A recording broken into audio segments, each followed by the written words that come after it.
Hello, welcome back to Learn Economia. In this video, we are going to try understand the disaster management in India. So this will be coming under the environmental economics part. We'll be looking into certain policies and all the steps taken by the government of India to deal with the disaster management in the country. So that is the theme of today's topic. Um, so I think you might be finding it as a little bit uh, what what to say. You might think that this is a bit away from our subject, but to be frank, it is very much important to say that this will be coming under a part of environmental economics. So it's a part of our syllabus. So you have to understand this.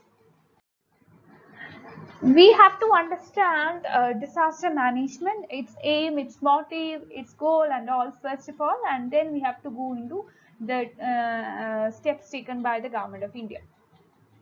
We have to understand that disaster management plans are multi-layered. So these are actually certain steps taken by the government of a particular nation to deal with a particular disaster.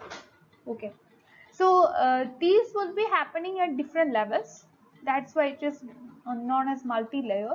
And these are planned to address issues like uh, floods, hurricanes, fires, massive failure of utilities, rapid spread of disease, droughts, etc. So it is something which is taken in order to deal with a particular kind of disaster. And India is especially vulnerable to a number of natural disasters because of its unique geoclimatic condition. As a result, we have to understand that India is facing a lot of problems if there's a change in climate. There are droughts, cyclones, earthquakes, landslides, etc. happening in different parts of the country. As India is a very large country, different regions are vulnerable to different types of natural disaster. If you look into the case of some examples, we can see that during rainy season, the peninsular regions of South India is mostly affected by cyclones. States of West India experience severe drought during the summer season. So the government has to take into consideration these kinds of differences. The new approach started from the conviction that development cannot be sustained unless mitigation is built into development process. Another cornerstone of this approach is that mitigation must be multidisciplinary, spanning across all the sectors of development. The new policy also emanates from the belief that investments in mitigation are much more cost effective than expenditure on relief and rehabilitation. Disaster management occupies a very important role in India's policy framework, as poor people are most affected by disaster and they are India's prominent population. We could understand that these people are getting reservations in various types in different arenas. So these are a kind of targeted population as far as disaster management too is taken into consideration. The approach has been translated into a disaster management framework, which is known as a national disaster framework, which is a roadmap covering the institutional mechanisms, disaster prevention strategy, early warning systems, disaster mitigation, preparedness and response, and as well as human resource development. The expected inputs are expected readiness of intervention, and agencies are to be involved at the national, state and district levels. These agencies or these agents have been identified and listed in the roadmap. This roadmap has been shared with the state government as well as the union territory administrations. Ministries as well as departments of government of India as well as the state governments, union territory administration, they have been advised to develop their own respective roadmaps uh, by taking into consideration the national roadmap as a guideline.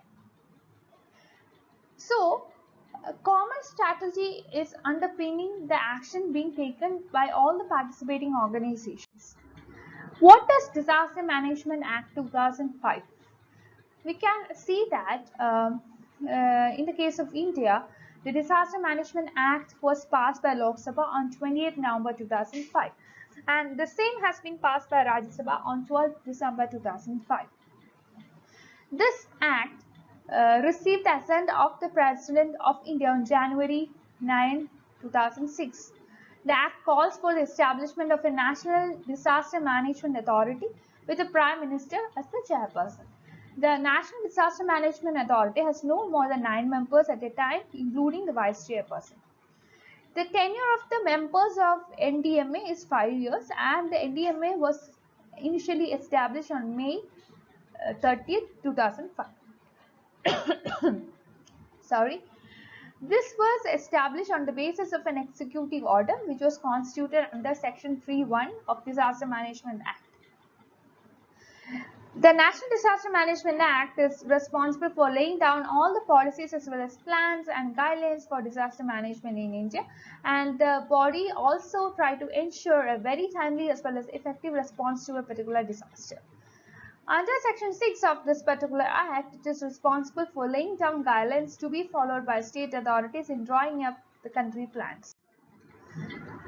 What is Disaster Management Plan? On June 6, 2016, Pranab Mukherjee, the ex-president of India, he has launched a disaster management plan in India, which seeks to provide some help as well as direction to government agencies for prevention, mitigation and management of disaster.